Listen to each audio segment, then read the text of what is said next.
След това имах по-голям комплекс относно малките ми гърди. Как се случиха нещата с 100 кила? Имаш ли се приятел? Да! Не се справям. Не се и опитвам да се справям. Hello, welcome back to my channel. Спокойно, това видео няма да е на английски, просто днеска е първият учебен ден, обаче аз ще го кача това видео в събота и някой ми каза, че прилича на учителка по английски. И някой ден надявам се, просто нямам това ниво английски, затова няма да снимам видео на английски, но някой ден се надявам да снимам и видео на английски. Сега какво ще правим днеска? Вчера качих едно стори, където поисках да напишете идеи за YouTube видеа и там повечето от вас казаха да отговарям на въпросите, които са зададени от вас. Обаче ще направя нещо малко по-различно. Няма да отговарям на въпроси, а ще си говорим, т.е. няма да отговарям с да или не, а повечето ще си говорим относно зададените въпроси, ще си споделям личното мнение и да. Нека да започнем. Хора, днеска по принцип ще да бъда с поличко, обаче беше много студено и викам да бъда с панталони и елечи. Така между другото се харесах повече. Сега нека махнем очилата, за да може да не прилича на учителка. Аз съм вашето пони и да започваме. Така, тук съм си приготвила въпросите и започвам с първия въпрос. Би ли искала да станеш модел? Между другото, това ми е детска мечта. Аз много искам да стана модел. Надявам се за напред да успея да сбъдна тази моя детска мечта, но знам, че ще успея. Така че благодаря за въпроса. Кажа на всички хора, които имат някакви мечти и си мислят, че просто е невъзможно. Искам да ви кажа, че всичко е възможно. Стига и само да вярвате на самите вас, че ще успеете, защото сега се сетих за нещо преди. Си казвах, кога ще ме спират така на уличката да се снимат с мен, нали? Кога ще кажат, да, това е фунда. И вече това нещо ми се случва. И е много готино, много вълнуващо, просто защото това ми беше детска мечта и да стане реалност, нали. Понякога мечтите са много по-важни. Прозорец ми се затвори. Ма както и да е. Продължаваме. Как започна да танцуваш? От 5 годишна танцувам. Просто това ми е повече от хоби. Танците ме карат да се чувствам добре. Танците са всичко за мен като цяло. Обичам всякакъв вид танци, хип-хоп танци, латино танци, народни танци. Никога не съм ходила на народни танци, между другото. Но съм ходила на латино танци, да и сега пак ще започна. И като се преместя в по-голям град, защото тук в моя малкия град, нали, няма много места, където мога да ходя на танци, ще се запиша на хип-хоп танци и да. Имаше много въпроси относно как се случиха нещата с 100 кила. Сигурно повечето от вас знаят за нещата, които качих в Instagram. Как се случиха нещата? Аз бях измислила танц на негова песен и той дойде в Сливо поле и ние сме на панаир с мама и отивам аз при него да се снимам. И аз му бях пратила клипа и той ми беше отговорил, нали, беше написал много страхотен танц, нали, благодаря ти, там весели празници, ми пожела нещо. Отидох при него, нали, казах му здравей, аз бях измислила танц на твоята песен, сети ли се, и той тогава се сети. Ние се снимахме, след това той се качи на сцената, нали, там си изпълни всичките песни. И след като си изпълни песните, се обърна и каза, тук измежду вас има една танцорка, която е измислила танц на моя песен. Искам да заповяда тук при мен да се изтанцува танца и ме покани на сцената. Така започнаха нещата с него. Нищо, че си забравих целият танц и всичките движения, които знаех извън танца, като се качих на сцената, но просто импровизирах някакси. И после, след което той дойде в Тутракан, Тутракан е моя град, дойде пак на панаир и той тогава също ме качи на сцената. Му пращам много поздрави, искам да му благодаря, че ми сбъдна още една детска мечта. И искам да кажа, че детските мечти са най-силни и знам, че ако човек си е мечтал нещо, когато е бил дете, със сигурност ще сбъдне тези мечти, защото аз, като се обърна назад във времето и погледна и се сетя за детските ми мечти и като видя кои съм сбъднала, буквално не съм се отказала от нито една моя детска мечта и сега се опитвам и продължавам да ги сбъдвам и се надявам и за напред да успея да сбъдна мечтите, които не съм успяла все още. Какъв трябва да е в бъдещия зет на мама? Не й трябва зет. шегата на страна. Тя ми се доверява относно момчетата и моите избори. Не мисля, че ще избера някой, който няма да е окей с критериите на мама. Какъв трябва да е? Със сигурност трябва да е амбициозен, успял. Имам още един въпрос, искам само да се върна на този въпрос. Ето тук, например, някой ми е задал следния въпрос. Какво трябва да притежава едно момче, за да те впечатли? Свързвам този въпрос, защото буквално отговорите са почти едни и същи.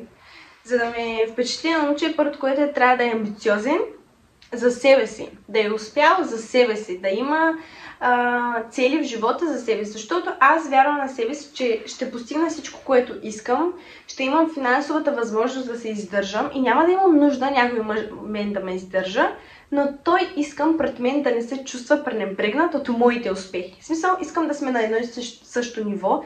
Това според мен е много важно в една връзка, да сте на едно и също ниво, за да може нито едната и нито другата страна да се чувстват пренебрегнати и да имат един същ начин на живот, да водят един същ начин на живот, за да могат да се разберат. Това е моето мнение. Имаш ли си приятел? Вашите съгласни ли са? Нямам си приятел и не си и търся. Мен. Вашите съгласни ли са? Така, относно семейството ми, какво мисля за това да имам гадже? Нямат нещо против. Единственото нещо, което знам, че и мама и тати държат, това да знаят. Какво е чувството да си известна? Какво е чувството? В смисъл, аз не мога да кажа, че съм много известна, защото не съм. Но пък, нали, колкото се може да се каже, до някъде си сбъднах детската мечта и това наистина е много ценно за мене. И много добре се чувствам в момента това място, където се намирам в момента. Защото аз знам, че аз избрах този живот за себе си. Всеки човек си има лични избори и всеки си избира живота, който иска да живее.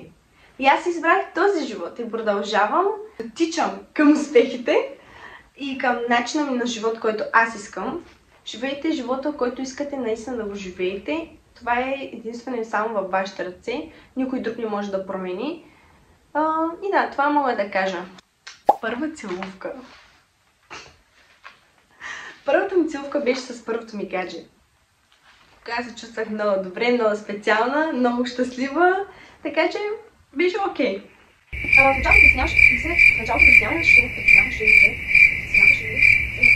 A few moments later. В началото притесняваше ли се да ходиш на фитнес?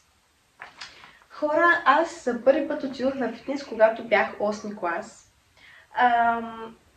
Първи път, като влязох в фитнеса, се сещам. Никога няма да забравя това чувство.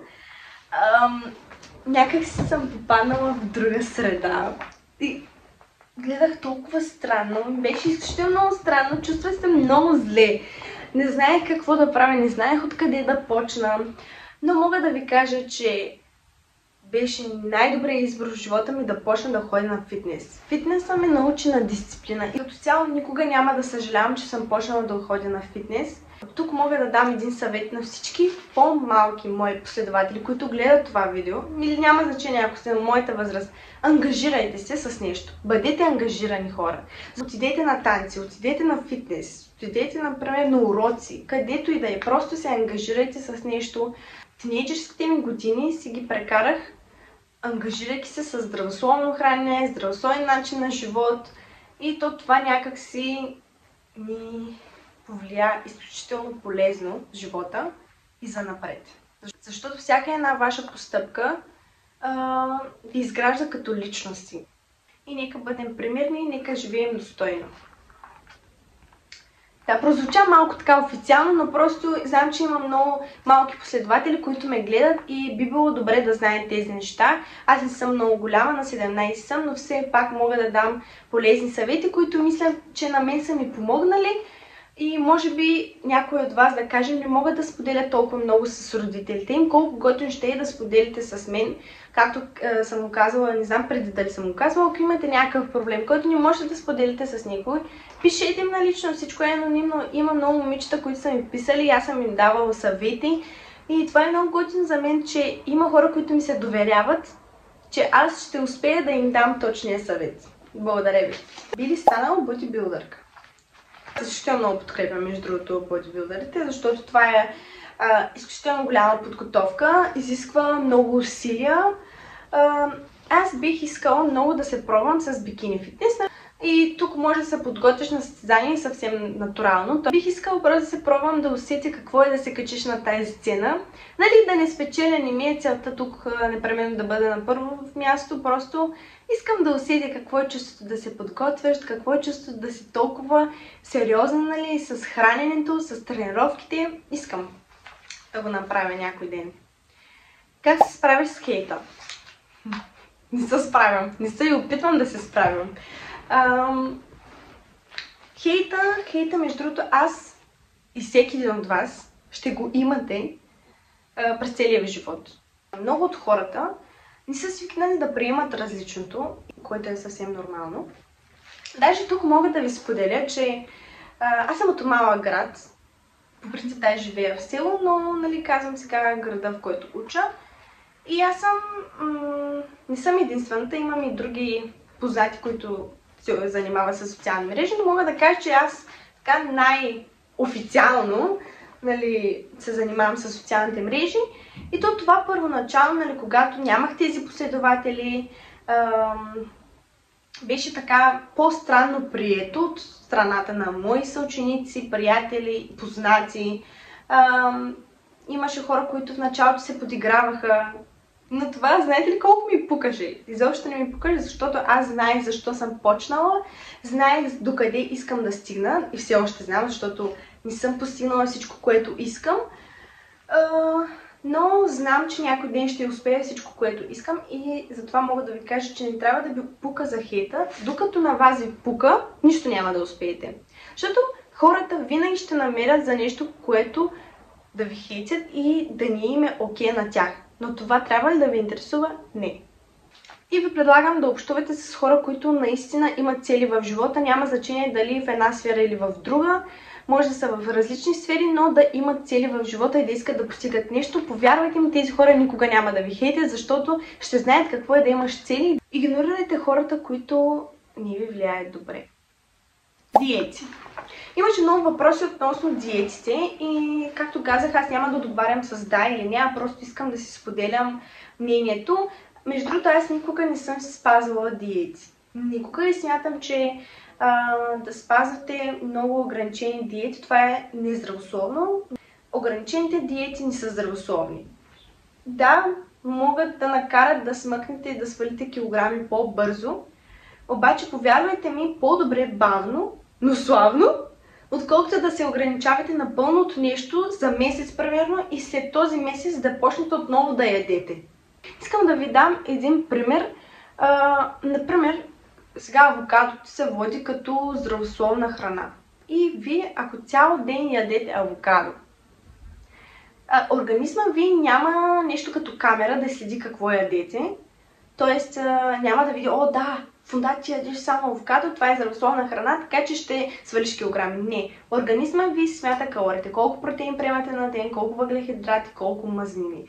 Така че е много по-добре да сте в калориен дефицит, ако искате да свалите килограми. Може да гледате, има много видеа, които са качени по темата. Мечти. Тук имаш много въпроси относно мечтите ми. Какви са мечтите, детски мечти и така нататък.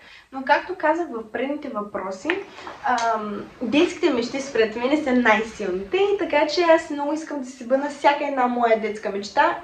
Вече почнах да спъдвам много от тях. И занапред се надявам да сбъдна почти всички. И искам просто като стана на 50 или 60, или 50 е радващо. Но като стана на 60 и като си седна и като погледна назад, да не си казвам, да бях направила и това. Ама защо не направих онова? Искам да кажа, да, фундация си сбъдна всичките мечти, насити се вече на всичко. Пожелавам същото и на вас. Не забравяйте да се борите за вашите мечти, защото ако вие не го правите, никой няма да го прави. Докато седите и лежите, нищо няма да стане, така че трябва да се борите. Как реши да се занимаваш с YouTube? Как реши да се занимавам с YouTube? Аз от малко много обичам да гледам видеа в YouTube и от малко искам да почна да се занимавам с YouTube. Вече си казах, че е време, няма защо да отлагам повече и повече. Връзка с човек от друга раса.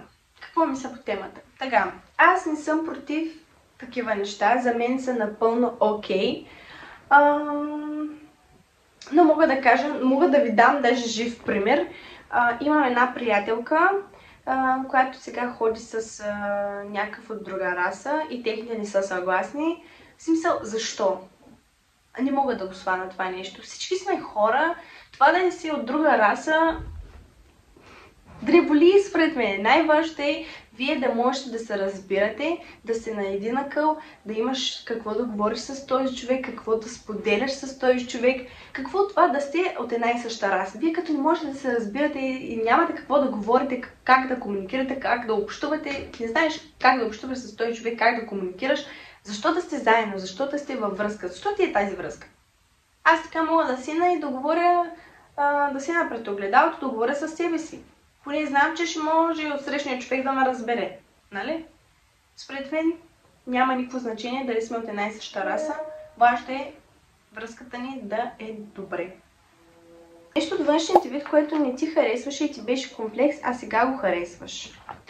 Преди се оплаках, че съм много висока, защото всички момичета бяха по-ниски и някакси ми беше комплекс. Но след това имах по-голям комплекс относно малките ми гърди. Малките ми цици, нали, гърди звучи малко по-така официално и делово, но сега много се харесвам така, защото смятам, че всички сме различни и всички сме красиви с различията ни. И защо тези неща ни стават комплекси, сега ще го обясня, нали, това е лично моя гледна точка и мое мнение, защото ние имаме някакви общо приети критерии за красиво момиче. Тоест, малка талия, големи гърди, голямо дупе, висока 1,60-65 м. What the fuck? Нищо общо. 21 век сме. Всички сме различни. Нали? И смятам, че красотата в никакъв случай не варира от тези критерии. Всички сме красиви, такива каквито сме. Не мисля нищо да сменям в моето тяло, да коригирам и да. И от тук мога да кажа на всички мои последователи момичета и момчета, разбира се, защото има и някакви общо приети критерии за момчета.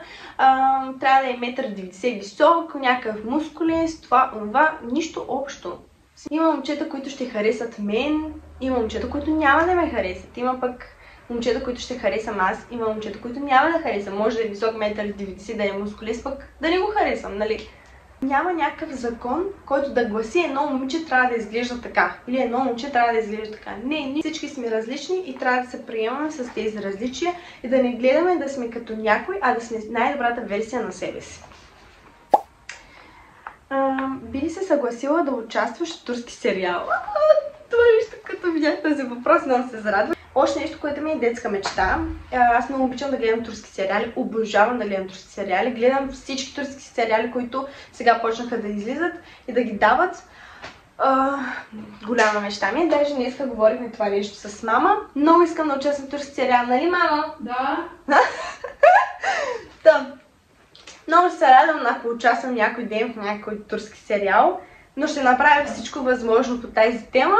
И благодаря за въпроса, който ми е задал този въпрос. Наистина ме оцели в слабото място. Би ли се омъжила за първата си любов? Мамо, би ли се омъжила за първата си любов? Да. Не? Как да? Аз си мисля, че не. Кой за когото си иска да се омъжва? Така. Кой с когото обича? Ето. Алкохол напивала ли съм се? Имаше много въпроси относно алкохола и дали съм се напивала някога. Между другото, хора, аз никога не съм се напивала. И даже съм от тези хора, които, например, като отидат някъде, като се съберат, съм от тези хора, които по принцип не пият. Не казвам, че изобщо не пият. Да, например, винаги имам пред себе си чаша вино, защото, например, като вдигат на здраве, на мен ми е неприятно аз да сидя така. И от тук казвам на всички мои последователи, като отидат, например, някъде на заведение или някъде на събиране и сте с приятели, познати и всички пият нещо. Просто си сложете нещо в чашата и да не пиете. Като да вдигнете чаша за на здраве, примерно. Това ме научи мама, така че казвам го и на вас. Да не пият. Да. И мога да дам един друг съвет. Например, за мен е ужасно грозно да отидете на заведение да се напиете. Кажи речи, че искате да се напиете, да усетите какво е, нали... Да се излагат. Да се излагат, да. Буквално за мен е излагация да отидеш на заведение и да се напиеш. Буквално такава степен да повръщаш, нали... Окей ми е да пиете, но не да се напивате. Нали? Има разлика между двете неща. Кажи речи, че искате да се напиете, да видите какво е, нали, да не умрете някой ден, да отидете с отворени очи. Примерно сте на събиране на домашно. И после, например, няма да се налага да се прибирате по улиците, да скитате. Да, напийте се. Да, повръщайте от алкохол, но не на заведение. Като отидете на заведение, според мен, трябва да отидете, да седнете, да станете така, както сте седнали в началото. Някой тук ми зададе въпрос на турски, Денил, пращам ти целувки. Обаче аз сега ще преведа въпроса на български. Тъжни песни или весели, игриви... Тъжни или весели или... Тъжни песни или весели игриви песни. В смисъл, на турски звучи Hüzünlü mü yoksa oynak şarkılar mı? Но сега ойнак, като го преведа, е игриви. Игриви песни, дали ми звучи добре много, не знам, но за това казах весели. Та, разбира се, че е игриви песни.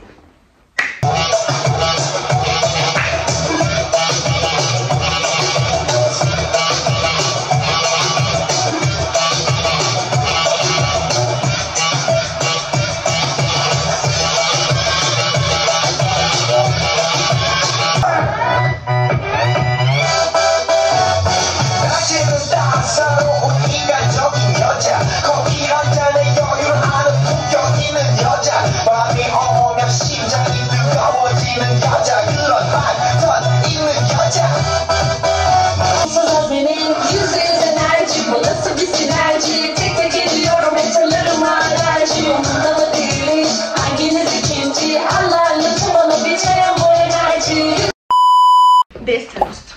Така, тук не искам да отговарям с да или не, защото смятам, че всеки един човек си има личен живот, който трябва да запази за себе си, но искам да поговоря по тази тема, защото, както казах преди, има много последователи, които не споделят с родителите си, с приятелите си, защото аз като цяло споделям всичко с мама и още на ранна възраст тя ми беше обяснила всичко по тази тема, което е много добре. Всичко за полов контакт, действеност и така нататък. И така съм запозната. Аз не съм от тези хора, които си мислят, че непременно трябва да са мъжете действени. Аз мисля само едно нещо. Сте готови, напълно готови за тази стъпка в живота, защото това ще е нещо ново за вас. Тогава може да го направите, ако някой не ви прави нещо на сила. Всичко е с ваше разрешение. Запознати сте с всички неща, които могат да се случат. Знаете как да се предпазите от нежелана бременност. Да, вие тогава може да споделите това нещо с този човек. И човек, който смятате, че по-късно вие няма да съжалявате. Ако, например, сте заедно, имате връзка, някой ден да скъсите, вие няма да съжалявате, че сте споделили нещо ценно, ваше, с този човек. В смисъл, може да скъсате някой ден, всички отношения могат да приключат, но вие няма да съжалявате, защото това време вие сте обичали този човек. Вие взаимно сте се обичали. Или и да нямате връзка. Просто, ако имате това уважение между вас, ако знаете, че това нещо може да се запази, да, ако се чувствате готови, може да го направите. Защо не? И да, това е моето мнение относно тази тема.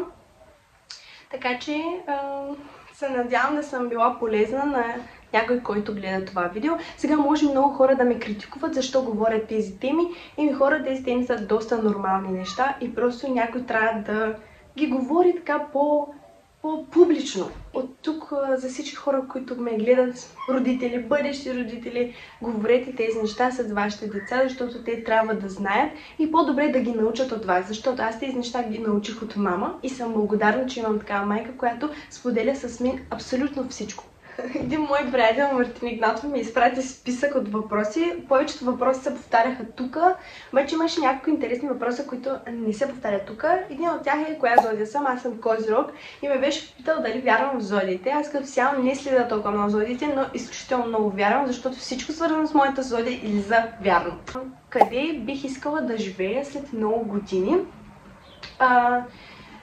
Аз искам да обиколя света. Искам да видя много от държавите, да видя тяхната култура, как живеят хората, вярванията им, да опитам всяка една храна, всяка една държава. И надявам се, че след години ще преценя точно къде искам да остана. Защото все пак някой ден я ще имам семейство, я ще имам деца и искам най-доброто за тях, както и за себе си. Така че мисля, че след като обиколя многото държави, ще преценя къде искам да остана. Доколко се сещам, той ми беше питал, тъй като тези въпроси са в телефона ми, ги написах на тетрадката ми, ме беше питал какво семейство пораснах и живея. Аз пораснах в едно много съвременно семейство. Много им благодаря за този живот, който ми предоставят и за това, че всичко правят за мое добро. И аз опитвам да бъда примерно дете за тях. И планета, това беше за днес. Това видео ще го кача в събота, снимам го в понеделник и ще го обработя сега по най-добрия начин. Надявам се видеото да ви е било интересно и да съм ви била полезна с нещо. Забравяйте да ме последвате в Instagram и в TikTok и в другите ми социални мрежи. Не забравяйте да харесате видеото и да се абонирате. Цункам ви, обичам ви и до нови срещи!